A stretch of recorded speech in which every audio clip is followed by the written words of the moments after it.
up, what up, what up, what up, what up? What's good? What's up, people? It's me, El Teddy 27, and I'm back with another retro review. This is going to be our review for The Wire, Season 1, Episode 6. And this episode is actually titled The Wire, interestingly enough. Anyway, so we start off with Omar's boyfriend sprawled out on the top of this abandoned car. Baby, they done tortured, beat, and killed him. He is sprawled out on the top of the hood of this abandoned car.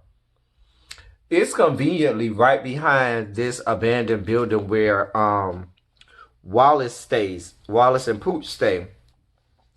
Baby, they got, it's the ghetto, so you got extension cords going all the way across blocks, city block, half a damn city block, in order to try and get electricity through this extension cord into the house.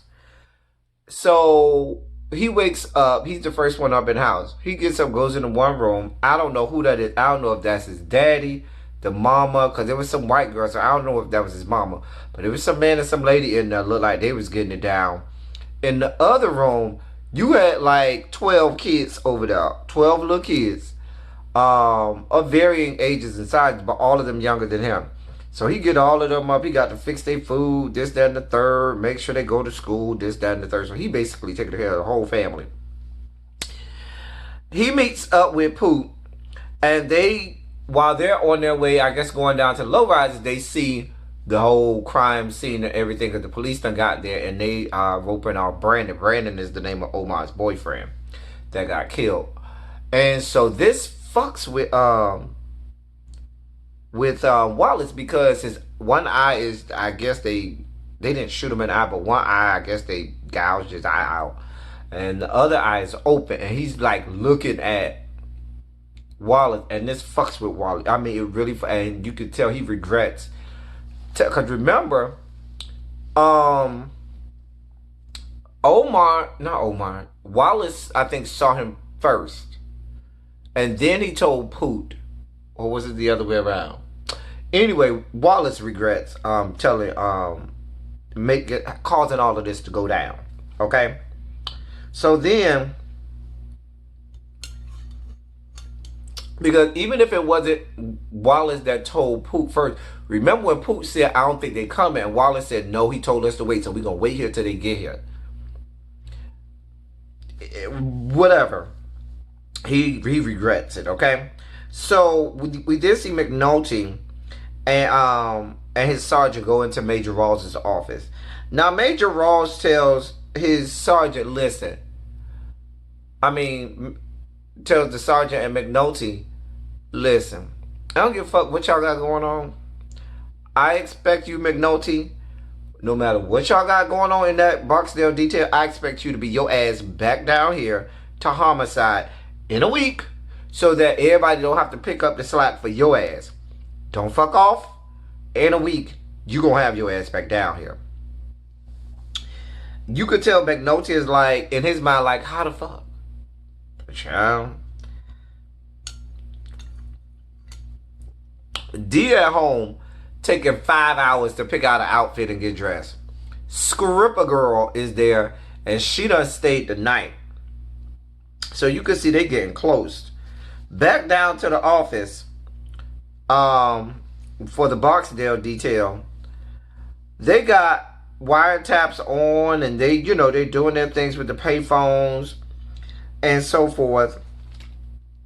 But they figure out they can't listen to all of the calls. They can only monitor calls that they know are from people who are a part of their case. If it's just a random person on the side of the street, you cannot monitor their phone call. So what they have to do is they have to have I don't know if it's 24-hour surveillance, but as long as they're in the office, they have to have someone up there on the rooftop, the one where Kima likes to take the pictures, looking to see if one of the people gets on the phone, one of the people that they're investigating gets on the phone.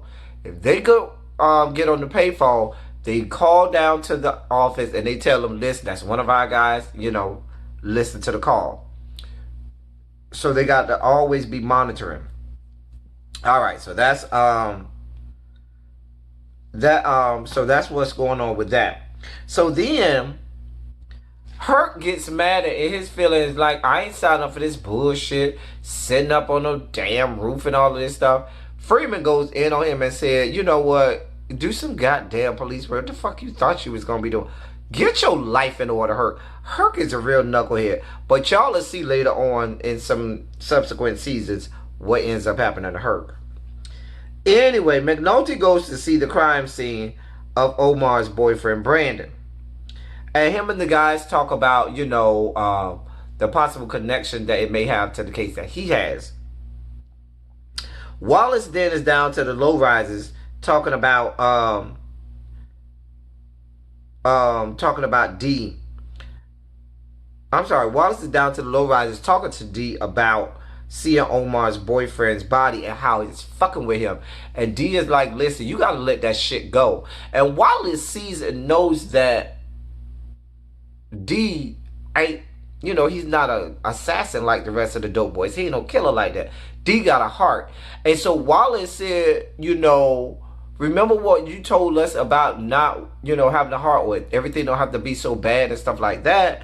And you can see Wallace is trying to, get D to understand what he's saying. And D is trying to help him by saying, listen, this the game. You got to let it go. You got to let it go. And you can see it's still fucking with Wallace. D then goes and pays Stringer bell. Of course, Carver was on the rope. Carver calls and says, hey, this one of our guys, so forth and so on. McNulty calls Kima. While that's going on, McNulty calls Kima and tells Kima about Omar's boyfriend Brandon and that they need to go talk to Omar ASAP. Because they already know Omar about to lose his whole damn mind. Stringer and Avon.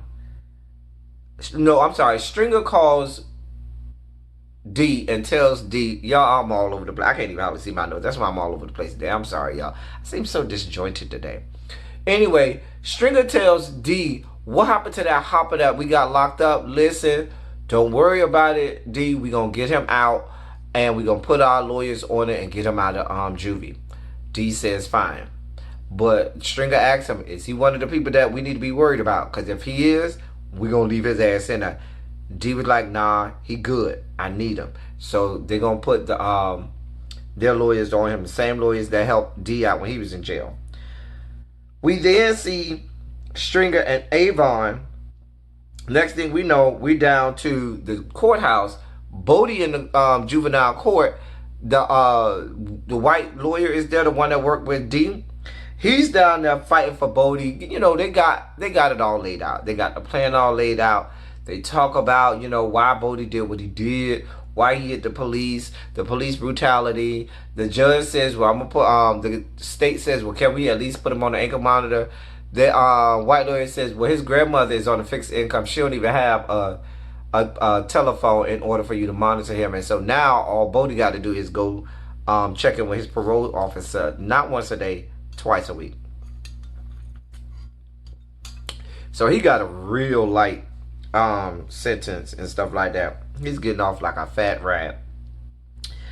Next we see white boy, colostomy bag white boy now. He goes and he sees Bubbles. Bubbles is out there trying to do some legitimate work. White boy done told Bubbles, listen, we got this, me and my friend here got this caper, and we gonna be able to get us some money to go get high. Bubbles ends up going with them. We'll see what happens with that in a second. So then we see Bodie is out of jail. Bodie's out of jail. He goes down to the low rises, and he nobody's there. Like, nobody's there. He's like, where the fuck is everybody at? So he calls Stink. Now, of course, what happens? The police on the roof, they call down, and they say, hey, that's one of our boys on the phone. So they, they listening to the call.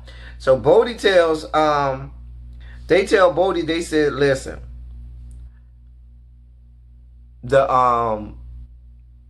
don't worry about it. Go home.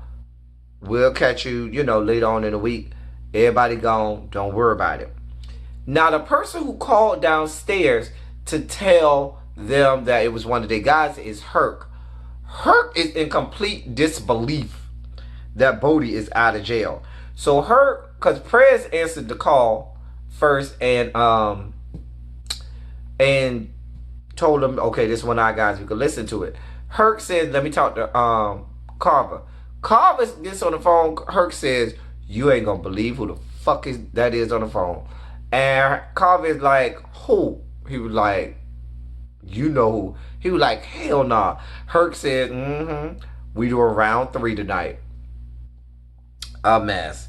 So later that night, what they do? Oh, before later that night, down at the office, we see Freeman and Prez. They're working. They're listening to certain phone calls, and Prez would write down what happened on that call and whether or not he thought it was pertinent or non-pertinent. On certain calls, he would write non-pertinent, and Freeman had to tell him, no, all of these calls are pertinent because it's showing conspiracy. It's showing, it's helping us build our case. And he's really schooling him on how to do some real police work and really build a case and so forth. So now Prez knows that all of the stuff that they're taking down is going to end up being essential to their case. That night, Herc and Carver roll up on Bodie on his way to his grandma's house. They jack him up. They was like, how the fuck you ran away from juvie again? Bodie's like, I ain't run away from nowhere. I look at my back pocket and they see the whole, adjudication papers, I guess. And that says that all he has to do is report to his parole officer twice a week. And he basically tells them, y'all get mad at me. Y'all blame the juvenile justice system. It ain't shit. Who you mad at? Not me. So they end up taking him to his grandma's house. D is back down on the block going home, and he sees one of the workers that works for him, a girl. Come to find out, he puts it together that the girl, along with another guy, been stealing from him. And, she was buying some eggs or something. So anyway, she and another guy been stealing out the stash or whatnot because he ain't been paying them, and they've been trying to get money on the side. And so he takes her eggs and stuff and throw it on the ground and lets her know, bitch, I know. I see you. I know you've been stealing from me.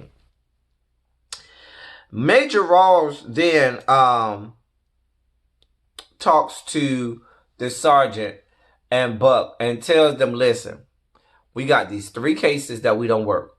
All of them point to D'Angelo Barksdale. I need y'all to go get arrest warrants on this. And I need y'all to do it now by the end of the week. Because if he can get it off by the end of the week, that will put a halt to the whole Barksdale case. And guess what that means by next week? McNulty will be his ass back at homicide. So after that, Bunk and the sergeant knows that's going to fuck up their case. Sergeant said, listen, you already know how this goes. I'm not making a fuss with Major Rawls. I'm not losing my job and my credibility fucking with y'all. Y'all better go get these arrest warrants.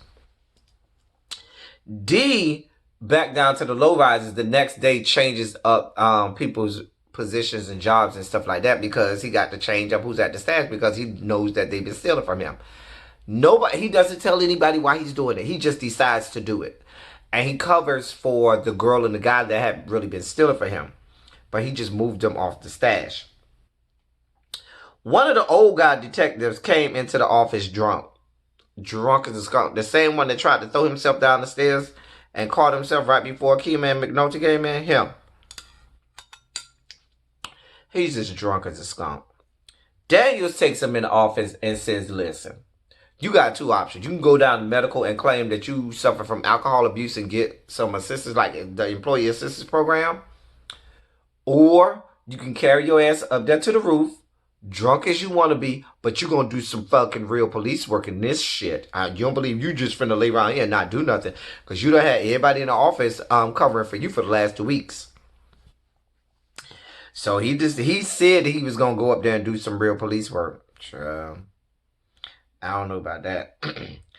Bubbles and the white boy and the other dude go to pull off this caper. So the caper is white boy is going, when he sees a truck with the copper piping on the back, he's gonna fall, like act like he fall in front of the truck, act like he got hit by the truck, like basically run into the truck and act like the truck ran into him. He gonna fall all over the ground, writhing in pain. While he's down there writhing in pain, remember he got a whole colostomy bag on and everything. Bubbles and other dude go behind the truck and take the copper pipes off the truck. So they got the whole thing. Long story short, they pull the cape off. They get the copper wire. They go, and Bubbles tries to sell the copper, and Bubbles sells the copper wire to this construction company and stuff like that, so they can get money for drugs. I mean, stuff like this happen every day. Y'all know crackheads do this all the time. If you got any type of building and you got an air conditioning unit that is accessible to the outside world, if that shit is not locked up, a crackhead will come steal the copper pipes off of it and go sell it for crack. Happens every day. Trust me, I know. Anyway, McNulty and Kima, they go to Daniels for help.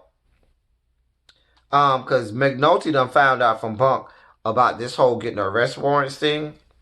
So they go to Daniels and ask Daniels for help with Major Rawls, putting a stop to this arrest warrant thing for D'Angelo Barksdale with these 3 cases.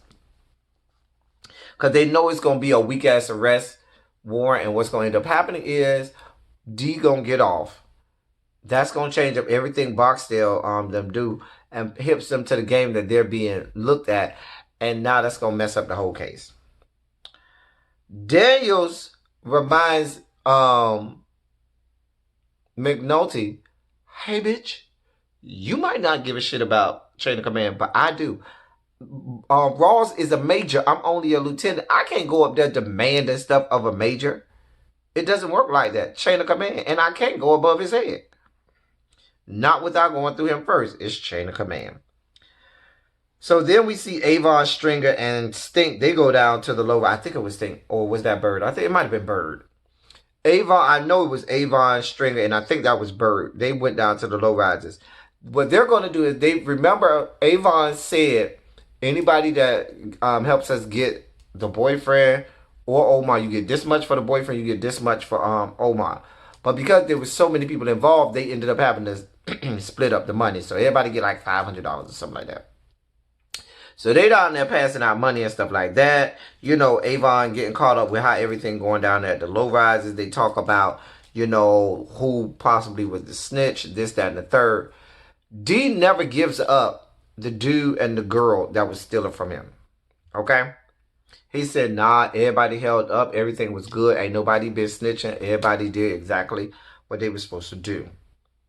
Now, while they're down there, remember, the low rise is a big-ass courtyard. It's a wide open space.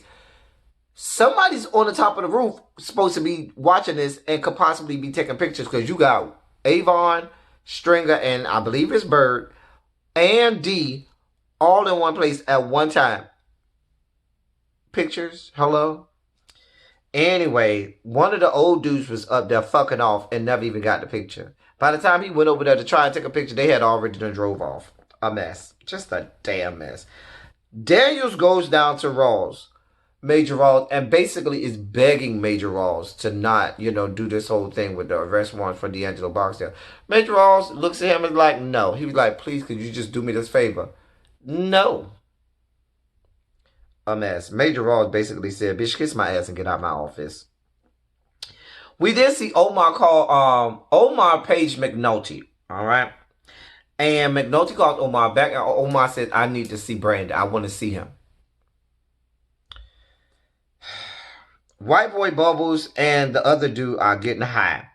They just high as a giraffe's pussy, okay? White boy says, Bubbles said I could go for one more hit. So white boy says, "Oh, I'll go get the next one," because he got an extra 10 from the selling the pipes. So white boy leaves to go buy some drugs. White boy ends up getting arrested again. He never, and Bubba said that you never got no good luck. McNulty picks up McNulty picks up Omar with his son and his son's friend in the car. They go on down to go look at Brandon's body. Down at the low rises, D is talking to Wallace. And D is hipping Wallace on a lot that's been going on that he's not privy to. All about the two people that was stealing from the stash. All about the thing that Stringer told them to do by not paying them and everything. He's trying to let him know, listen, it's a lot going on that y'all don't even know about that I'm handling. And y'all just, basically, I think he was just trying to tell him, listen, settle down. I'm really looking out for y'all. You just don't know. Let me do this. I got y'all. I got this. I'm going to hold y'all down. And he's just trying to settle Wallace's mind because Wallace got a lot of questions, which he probably should have. Then we see McNulty and Omar. They down there to the coroner's office. Omar sees his boyfriend's body, and he breaks the fuck down and gives out this guttural scream that's heard all through the coroner's office. Child, the next day, Kima and McNulty is picking up Omar. They take him down to the office. Omar's like, listen, whatever I need to do, but I'm going to get these motherfuckers back from my boyfriend. Anyway, so Omar, they want to know what Omar knows about who killed Brandon and how it was done. Anyway, Omar tells them everything he knows. He said, I think it was Bird. And they were talking about Bird and Bird's gun, but he said he think it was Bird. He also tells them, I know Bird is the one who killed the other guy, William Gant, the witness from a couple episodes ago. Everybody in the projects know that was Bird who did that. So he tells them all about it was done. He think they picked them up down there in the Greek part of town, and so forth and so on. Freeman and McNulty leave and go see about confirm whether or not it happened down there to the Greeks. Okay. I'm sorry. Before that, Freeman comes in there. Freeman hears all of it and puts together based on the wiretaps that they had. They had the numbers, they had the payphones, they had everything linking to the death of Brandon. So McNulty goes to Daniels. McNulty goes in Daniels' office and goes ham and said, this is the bullshit I'm talking about. We never in the right place at the right time. We never have shit on time. Y'all ain't doing shit for us, da-da-da-da. He don't even know Daniels been in there fighting for him in everybody's office he can. But McNulty don't see it for him. McNulty gets on my nerves a lot of times. But, you know, excuse me, he going to end up getting his in the long run. So then, Freeman and McNulty goes down to the Greeks part of town. They confirm, yes, this is the place. That's the payphone, this, that, and the third.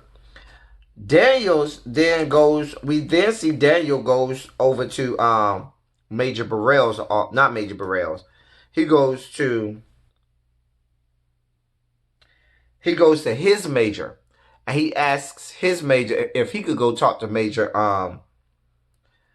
Rawls about, you know, not doing the whole 3 arrest warrants for D'Angelo Barksdale. His major tells him, listen, I know Major Rawls is a big time, I know we the same rank, but Major Rawls, people see it for him. And I'm not finna jeopardize my career because for y'all little bitty case, boo-boo is not that serial. So, he ain't getting no help from his own major. Next thing we see is, back at the office, Kima is talking to Omar. Omar says, listen, I'm willing to testify that I saw Bird kill the other witness. Because he was saying, I know Bird got this gun from Austria, so forth and so on. If you can get the gun, you get Bird. She was like, that's not going to be enough. We need an eyewitness. And he said, well, I'll testify on the stand. And she was like, you not scared? He said, a classic line, Omar don't scare. You got to know that line if you've seen The Wire. Omar don't scare. And Omar agrees to testify. We'll see what's going to happen with that in subsequent episodes. Daniels goes to Deputy Burrell's office with Major Rawls. and they having it out. They going back and forth. Daniels is laying it all on the line. Daniels is jeopardizing his own rise and his own aspirations professionally by going up against the likes of a Major Rawls. Eventually, after it's all said and done, Deputy Burrell does give Daniels what he wants. He gives him another month to work out the case. But that's all he's giving him. So then after that, Major Rawls goes back to his office. He talks to one of the white boys, one of the old guys that's on the detail, and says, listen, I don't give a shit what you got to do. I need some information on McNulty, and I need that shit now. Because he's pissed the fuck off. Then we see Daniels at the office, and then McNulty and Freeman come in. Daniel fills them in on everything. He said, listen, I got Burrell to give us another month without the arrest warrants going in. We done got Omar to agree to testify and identify one of Barksdale's men on the case with Gant. We got all this good stuff. So bitch ass McNulty just gives a appreciate it, thank you. He don't mean it. And they leave. And little do he know, Daniel's been enough fighting for this case just as vehemently as McNulty has been. So then we see the last thing, Daniels looks at the pictures of the body of Omar's boyfriend, Brandon, sprawled out, and it goes off from there. It was another great episode. Listen, and I know I took a long time, the long way around, but there was a lot of stuff in this episode that is going to point to other stuff later on in the season. Y'all check us out on Friday, I believe Friday evening, or maybe during the day. Myself, Really Be TV, and Ebby Reviews, all of us who are doing the retro reviews of this show, we're going to get together and we're going to talk about the first 6 episodes and break down our thoughts, comments, concerns, insights, and all of that stuff. Check us out. It's going to be on one of our channels. Y'all look out for either my channel, Really Be TV's channel, or Ebby Reviews. That's all I got for y'all. Thank y'all for coming. Y'all drive safely.